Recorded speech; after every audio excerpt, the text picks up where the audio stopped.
বগুড়ায় কাঁচামরিচের দাম অনেকটাই বেড়েছে।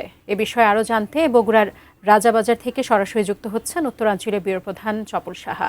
চপল সাহা, এই মৌসুমে প্রতিবারই মরিচের দাম বেড়ে যায়। আজ মরিচের দাম কেমন দেখতে পাচ্ছেন বাজারে, বিস্তারিত জানাবেন। সাদিয়া, আসলে বলা চলে যে বগুড়া হলো মরিচ উৎপাদনের একটি অন্যতম জেলা, যেখানে মরিচ নেই। মরিচ না থাকার কারণে কিন্তু আপনার হলো বগুড়ায় মরিচের দাম একদিনের ব্যবধানেই কিন্তু প্রায় 100 টাকা কেজিতে বেড়ে গেছে। আপনারা দেখতে পাচ্ছেন যে সামান্য কিছু মরিচ নিয়ে বসে আছে।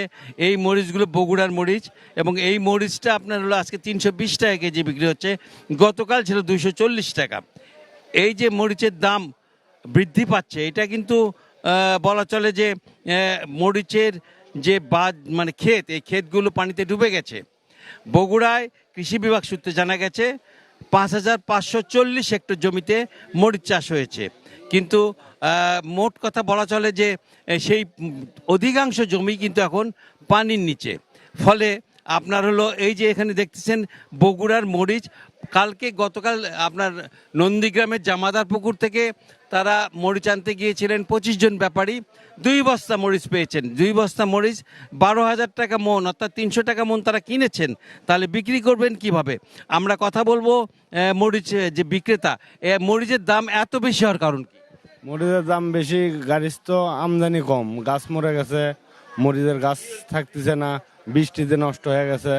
ওদের নিয়ে মরিচ হাটে গেছি কালকে, দেখে মরিচই নাই। সারাদিন বসে থাকে, সন্ধ্যার দিকে এক গাড়ি মরিচ যাচ্ছে 2 বস্তা মরিচ দিলে 30-40 জন এখন পারাবারে। এখন যার টাকা আছে তাই কিনতেছে, যার টাকা কম তাই কিনতে পারতেছে না।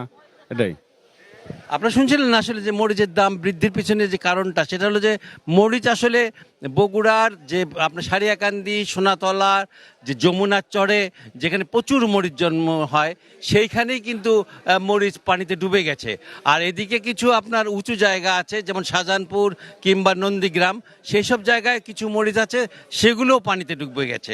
এই পানিতে ডুবে যাওয়ার জন্য আজকে কিন্তু মরিচের দাম গতকালের চাইতে 100 টাকা কেজিতে বেড়ে গেছে। মোটামুটি বগুড়া থেকে এই ছিল আমার কাছে সর্বশেষ।